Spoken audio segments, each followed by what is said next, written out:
So hey everyone, we have Jessica Arent on the show. When you go through a LinkedIn profile, there's a lot of big words on her profile. One big word is compliance, and I would love to talk about compliance with you today. Another great thing about her is um, she's been in the industry for a long period of time. She's from the US. We get to experience the US. I think you're the second guest and my first female guest on the show. I want to talk about this. You're the first woman that I've interacted with, and it's sort of sad, but yeah, what do you think about it? I think that's an honor, to be honest with you. It's an honor. It is, you come from a culture in which women are just rising. I come from a culture in which women demand to be risen. And for me, this is historical. I'm so honored. I'm very humbled because it's extraordinary for your culture. Um, and then when you put my gender, my age, my professionalism together with cannabis, it's always very surprising. Yeah, exactly. I mean, I was just reading about it. I mean, you have helped a lot of tequila brands, uh, Yes. and there's always this fight between alcohol and cannabis. Uh, Sort of when we're talking about cannabis in India, I also sometimes sort of say like we consuming alcohol, but why is it that we're not consuming cannabis? It's less harmful to us. But I sort of think that's like detrimental to the argument, saying that one bad thing that we already have in the society, let's replace it with uh, less bad thing. Yeah. Okay, well, this is where we correct the stigma of the plant. We have to keep in mind that this plant dates back in its use Hmm. back to Chinese dynasty. It goes all the way back to the beginning of time. We have uncovered it in the Egyptian tombs. We have uncovered it in Genghis Khan. We have uncovered it with William Shakespeare. We have uncovered it in Yeah. today's modern age. uh, We have used it historically. King Henry VIII, Elizabeth, Queen Elizabeth. We've seen Queen Victoria. We see historically where it was used in its extracted form over and over and over again for medicinal purposes, for value of life, quality of life. Okay. But then we come to the 30s when we reach prohibition and a global prohibition, and suddenly it's become this taboo topic. Now you add to that you have some religious beliefs, and let's talk about your country where you have definitive religious beliefs in which alcohol is non-permissible whatsoever. Yet, if you go back through the Quran, the Torah, any of these books, you can uncover where the holy oil was used. yeah. It's never been, I'm Jewish, it's never been in Israel or Pakistan or New Delhi who grows olives there. It was never olive oil.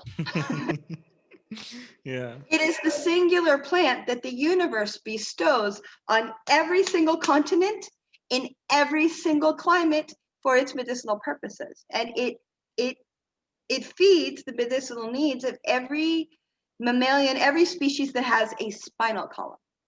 So Yeah. it's interesting because it comes with the stigma of it being a bad thing, and yet its purpose is so amazing, all the way Yeah. down to the fiber of the material. I mean, I might even get kicked out of my house for saying this, but I'll say it anyway. But yeah, if somebody finds me drinking alcohol, I might get definitely kicked out of my house. But having bhang on occasion wouldn't be a problem. Bhang is dried cannabis leaves mixed in milk. Um, Even like while talking about this experience with Frenchy Cannoli, one of the hash makers, I was just talking about it. I was like 10 years old, and I was sitting in my office, my family business office, and my grandfather had his friend over, and they were drinking this glass of milk, and I knew what it was. So I have known cannabis, and I could never reconnect. Right now I'm making a podcast about it, but before, like 2 years back, I could never connect cannabis to back then. But it's extremely accessible. We have shops in India, in certain states. You can get it quite easily, and a lot of people consume it. uh, actually one of the most interesting thing is nobody actually knows that it is cannabis. So they know it's bhang, right? It's called bhang. And when you tell somebody that this guy is smoking ganja and you are drinking bhang, it's two separate thing. They don't know, like literally they just don't know that it's the same thing. So when people actually discover that the thing that they have been drinking since ages is the exact thing that people smoke, I think that'll be a fun ride. Yeah. Just before we started our call, I was on another call with one of the Indian entrepreneurs in the medical cannabis industry, and I have been in touch with him for a long time, and like again and again, like 6 months back when we had the conversation is still the same right now, that a lot of companies in India are not following compliances, not looking at the law. They're selling a medicine. So for example, if you go online, you see is marijuana or cannabis, whatever, is good for a certain disease. The Google or whatever says yes, you go and buy whatever e-commerce website that is in India. You don't see what percentage, you don't see what are the ingredients of the medicine. You just buy it directly. In fact, in India, like I said, it's illegal to sell medical cannabis. You can only sell medical cannabis under the ambit of traditional medicine, that is Ayurveda. So in Ayurveda there is no declassification of classification of CBD and THC. So you can only sell full spectrum or isolate or something like that. You can't actually sell like 100% CBD, 100% THC. You can't sell those things. But people are still trying to do that. And I mean, what is your answer to that? I obviously, you not in the Indian industry, but I'm just giving you an example. These things might be happening in the US as well. They are happening in the US. When we first came into, obviously, the cannabis industry has its black market. Yeah. And it is a very robust market. And to be honest with you, I was very much a part of that black market because that has always been my choice in medicine, despite what people have thought and said. Yeah. So you're always going to have the bad actors and the bad players. Right now, we are facing the argument within the hemp space, for example, over Delta 8. Okay, Yeah. so Delta 8 is a derivative of Delta 9, and it makes you very high. Okay? It really messes you up, but because it is not specified in the Farm Bill, our hemp industry is going crazy with Delta 8. Now it's a fight.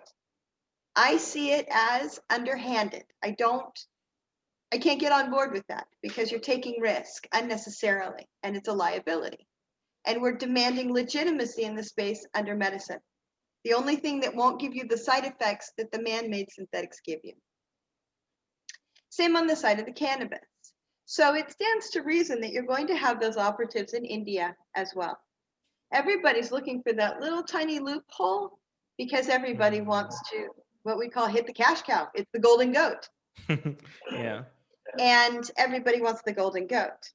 When I first came into this industry 10 years ago on the cannabis side, cannabis, to buy it in pounds, thousands of dollars.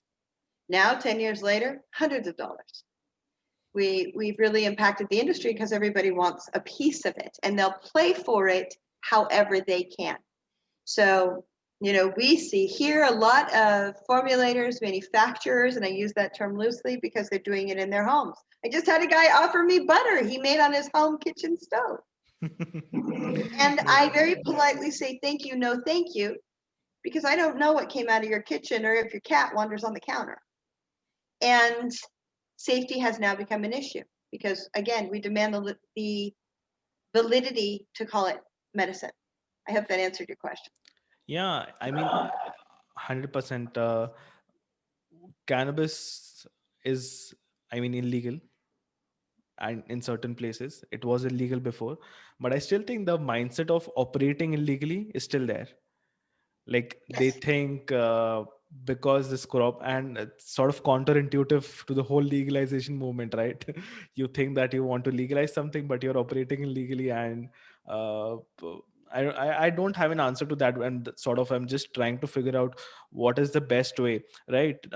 So I actually wanted to. I'll just give you an example. I wanted to start my podcast in April because it was the 420 month, right?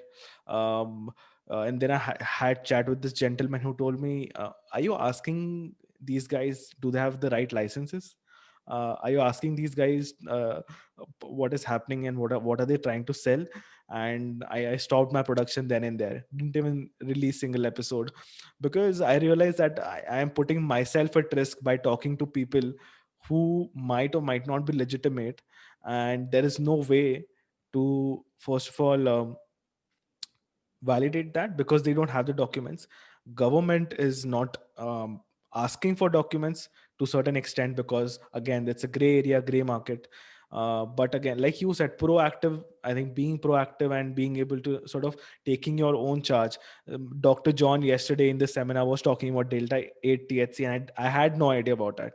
I thought THC is just THC. And I mean, you're getting your patients high uh, without even like sort of not taking their consent. I mean, is, is it true? Like, yeah, It's a duality, right? We call that here in America, we call that the double-edged sword. If I turn the sword this way or I turn the sword this way, you still get cut.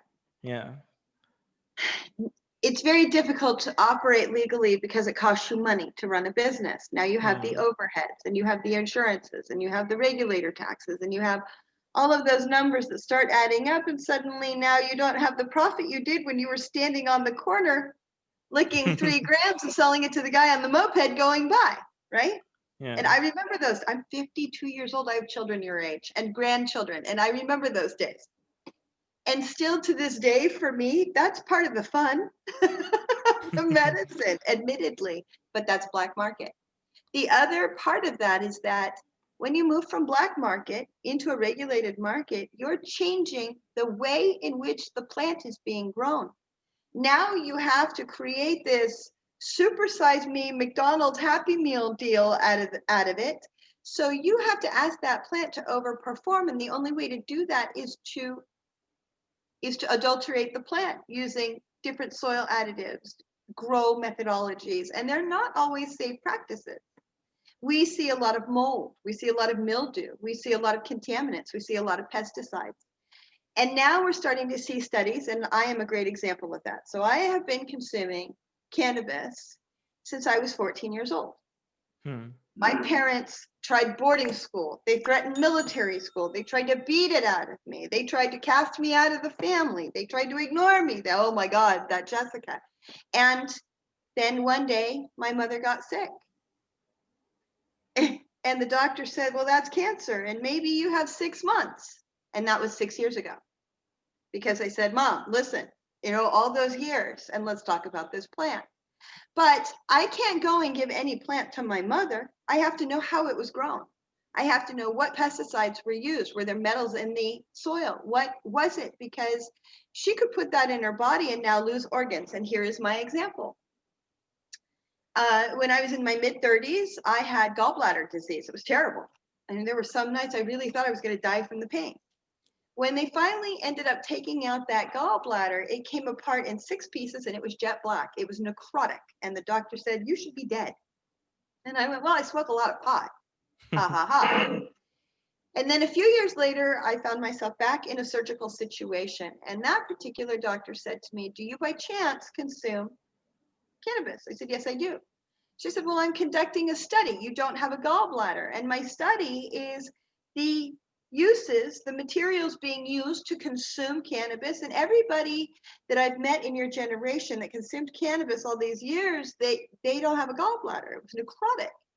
It's a consistent threat. And we want to do a study on that. And I said, it's not the papers and it's not the pipe. It was the pesticides. It was the Roundup. yeah, And that was what we were putting in our bodies because we didn't know any better. And that's what we're up against now.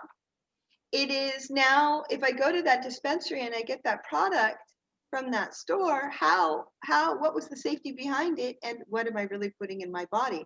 And therein lies the fine line between, am I doing something good for my body? Is it natural? Or am I doing something compromising for my body because that guy was greedy and needed to make more money?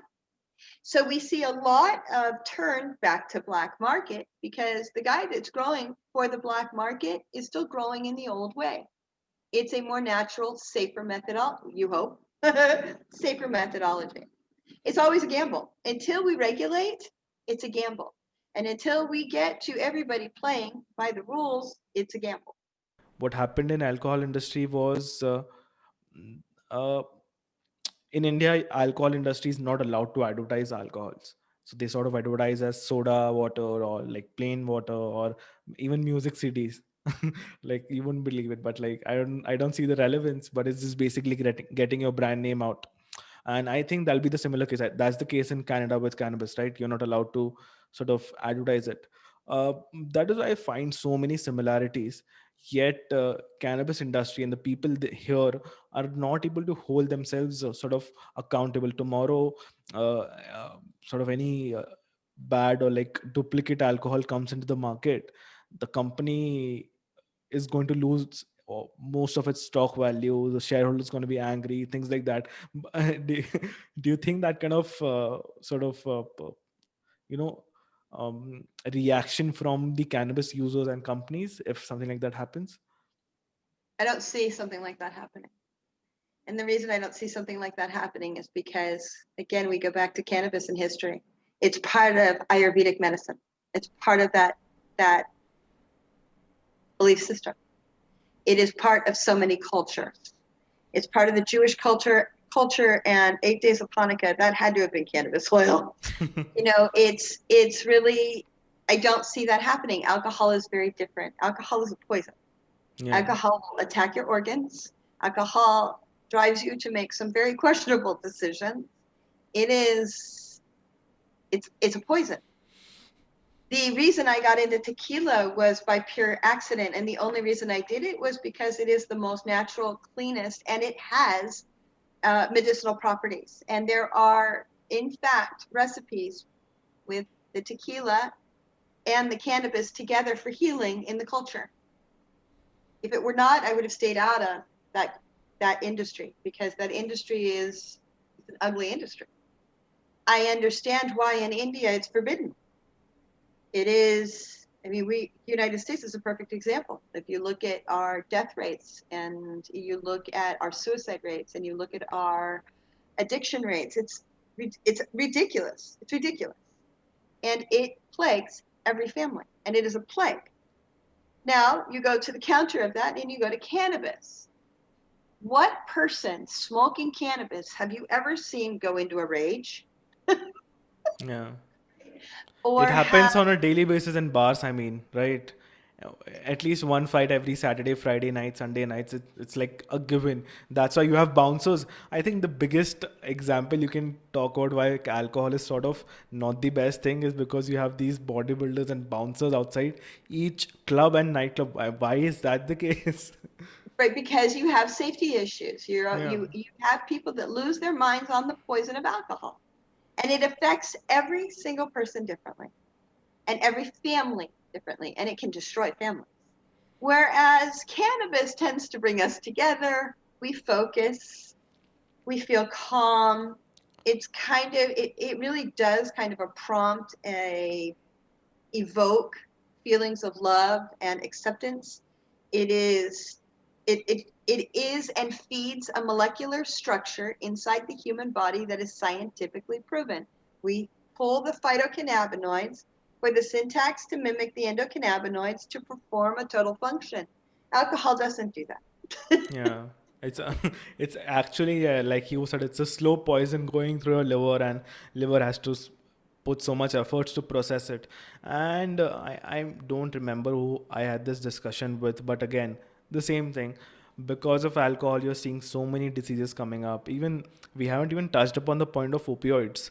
I mean, such a rampant problem, and still at some point we are not agreeing to the fact that there is a good alternative, proven alternative, but it's like sort of gone and not being taken seriously. Even like in Pakistan, like what is happening currently is uh, they are using cannabis to improve their economy, and they want to start exporting it now. uh, they won't be consuming it in any way in their own country. Now it will happen illegally for sure, but again, like they know, like honestly, people know there's a lot of money to it, there's a lot of economic development to it, but not willing to accept it. It's sort of stupid. Like, if you could probably export 1 billion worth of cannabis, you can consume 500,000 worth of cannabis inside your own country. So you're generating more value, but still not accepting the fact that it is good for you. I see my phone rings frequently with people wanting to work with me because I consult, right? And I'm a free agent. And the first question I ask is why? Why do you want to be in this industry? And when they say, oh my gosh, there's so much money. Oh, I'm so sorry. Have a nice day. Thank you for calling. Goodbye. It is very imperative to understand and know yourself well enough to be the Buddha, within, or the Zen, whatever, to be able to look in the mirror and know exactly why you do this every day. Bless the man who comes in or the woman who comes in and wants to do it for the money. For me, it's about changing lives. It's a quality of life. If I had to live on prescriptive medicine, I would have no friends.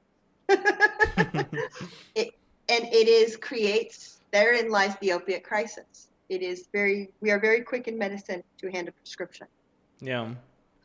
Where if I pull this out of soil that was made by a higher power that said, I made this for you, for your wellness and being, I choose that plant because that plant was intended for me in the most natural of forms. And it doesn't have side effects. It doesn't create rage. It doesn't create insecurities. That's why they call it the plant of love, one love. It is very karmic. If you treat the plant badly, well, you end up like those major corporate guys who don't have companies anymore and no more grows in the United States because the karma returned herself. And she's a very karmic plant. Exactly. I mean, one thing you said that was quite interesting was that it's a natural plant, and the best way to understand why cannabis is natural is it never had historically an economic value attached to it in the urban world, right? Still, it's grown everywhere. So, like in India, there is no. You'll go to places that humans have never been to, and you'll still find cannabis plants. I mean, that's the like untouched by humans areas, but still the plant exists. That's like the biggest proof that is the most natural thing.